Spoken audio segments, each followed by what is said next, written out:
audience which is maybe a little bit farther from Ukraine, but it's a big appreciation to see so many people arrive to listen and to talk. So we hope that there will be just start of new productive and substantial dialogue between the West and the East of Europe in order to build our common home, which is Europe, on the basis of the certain rules and values which all are determined to. First of all, there is really a new situation in the Eastern Europe, and unfortunately there is the troubling trend, which is the trend about undermining the rules. So for many years we have lived in the situation where it looked like there is a basic set of rules which is accepted by everybody.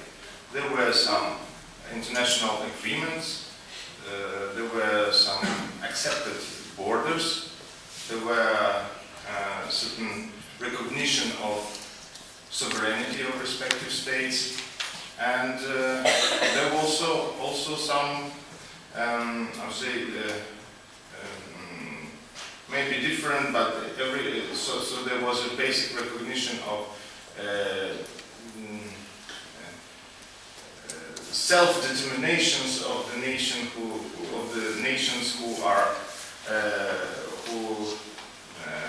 live there. So what we have now is a little bit different from that, because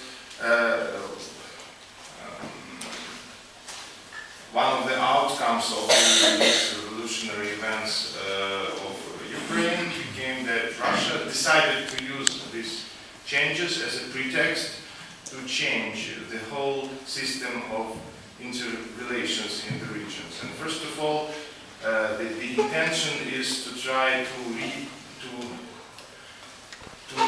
replay the end of the collapse of the Soviet Union. So the signal from Russia is that there was a mistake in 1991 when the Soviet Union collapsed, and we do not accept this collapse anymore as a fact. So that's a basic change. So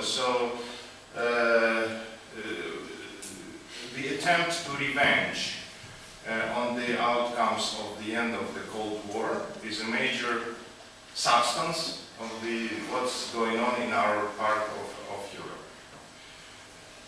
Certainly, events in Ukraine became a catalyst of this process, but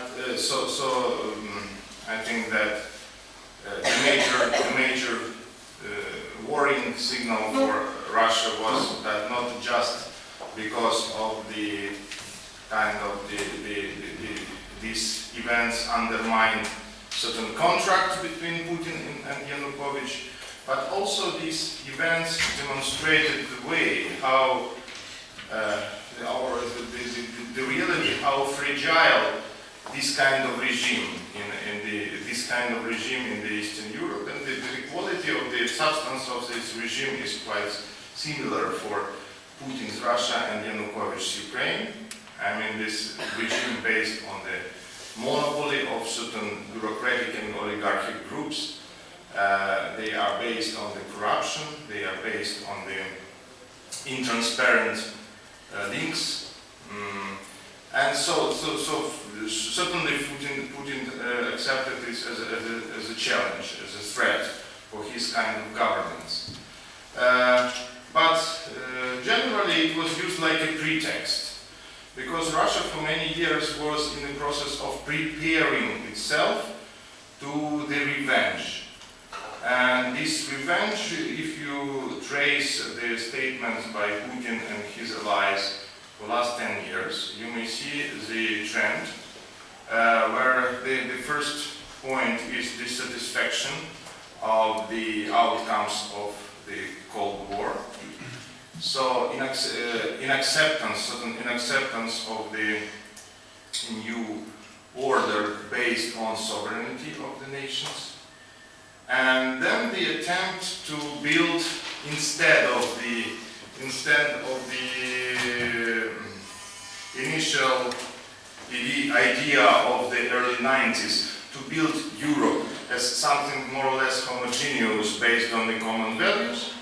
Then recently we have seen an attempt to build bipolar Europe, in which there is European Union on one hand and also Russian-led some kind of union under leadership of Russia. So the idea of bipolar Europe came back. But this idea didn't reflect the basic intentions of the nations emerged after the collapse of the Soviet Union. And Ukraine was a key one.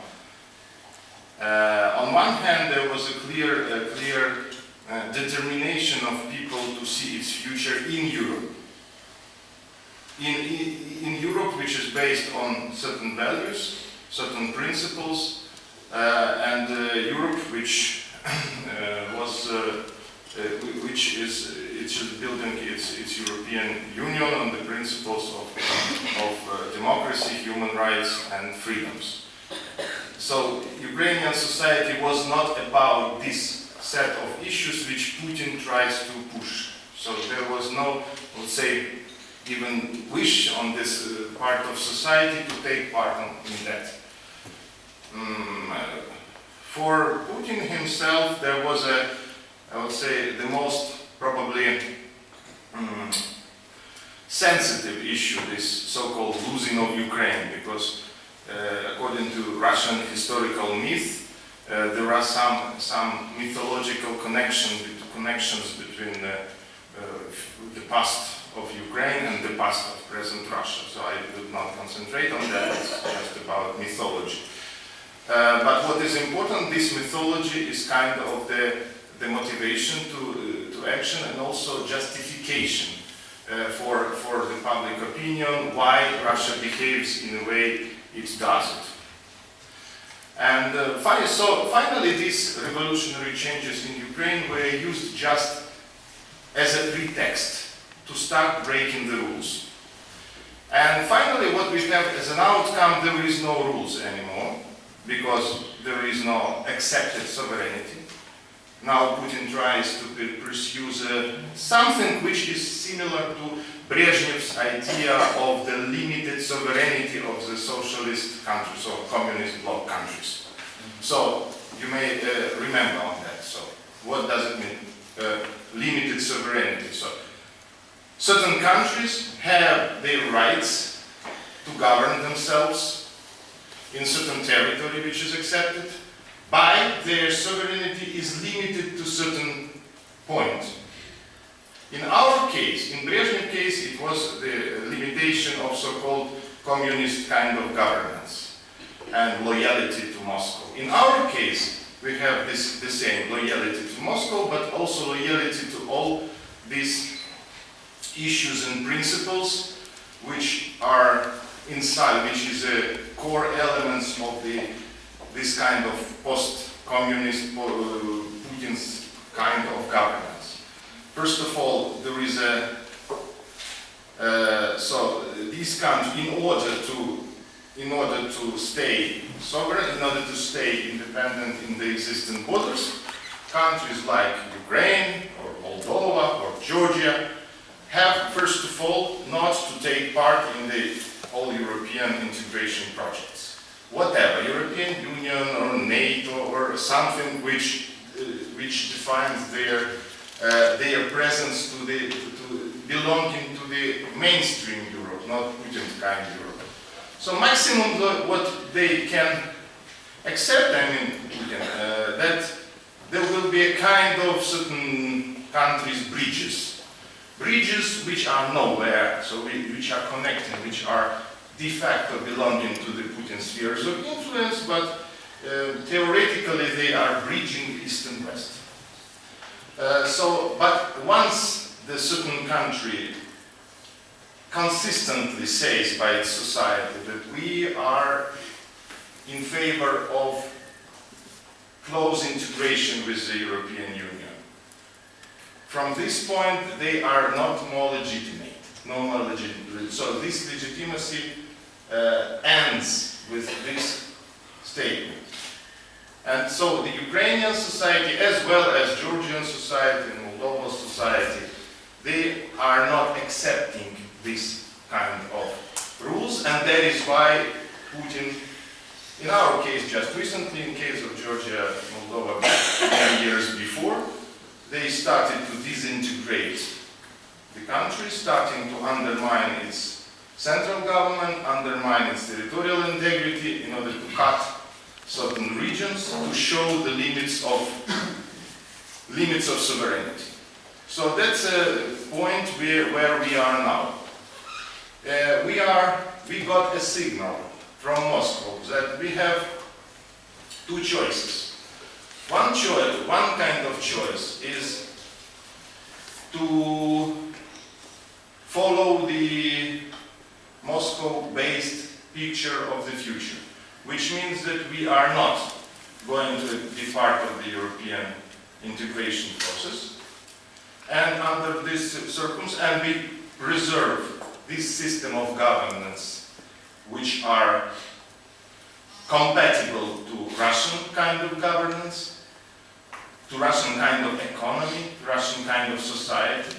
And if under these circumstances they accept our territorial integrity. If we make another choice, following the path of European integration, determination for democracy, human rights, civic liberties, it means that there is no more acceptance of our territorial integrity. And this is the choice we face now at the moment. It's quite simple, but it's hard to predict. It's not predictable what happens next. Because the society at the moment in Ukraine is motivated for Europe as never before. So it is even not comparable to what we have 2 years ago, or 5 years ago, 10 years ago. Now it is overwhelming majority of the society is for the European future of our country, and support for Russian, I would say, so integration projects with Russia reduced to minimum, or historical minimum. So there is no other chance that Ukrainian society accepts something which is not compatible with European integration. There is no chance that the society may accept this Putin proposal of being nowhere. And that means we are facing troubling times. There is no illusions that we will have easy way out from this situation. We will have troubles in the eastern regions. We will have troubles connected to economy and trade, because we are rather dependent on trade with Russia, and Russia will use all available instruments to undermine economic stability, and other instruments. So we are in the troubling time. What is important now is to avoid the most critical threat of the war. The war hopefully will overcome it due to support of the European Union, the strong determination of the Western nations to press Russia to avoid at least military intervention. But what's next is not clear, because for sure Ukraine is not a strong economy, Ukraine is not a strong state, for sure. And there will be challenges which would not, I would say, favorable for the immediate, at least, future. And so there is an open question. Fortunately, at the moment we have rather mobilization of our friends, of the all domestic and international forces in favor of better solution for Ukraine. However, there's still, I think that the next several years will be an interesting time for our part of Europe. However, this interesting, not necessarily happy. So we will see interesting times, and hopefully we will have a happy end at the end. And it is the challenge for all of us in Ukraine and our friends abroad. Thank you.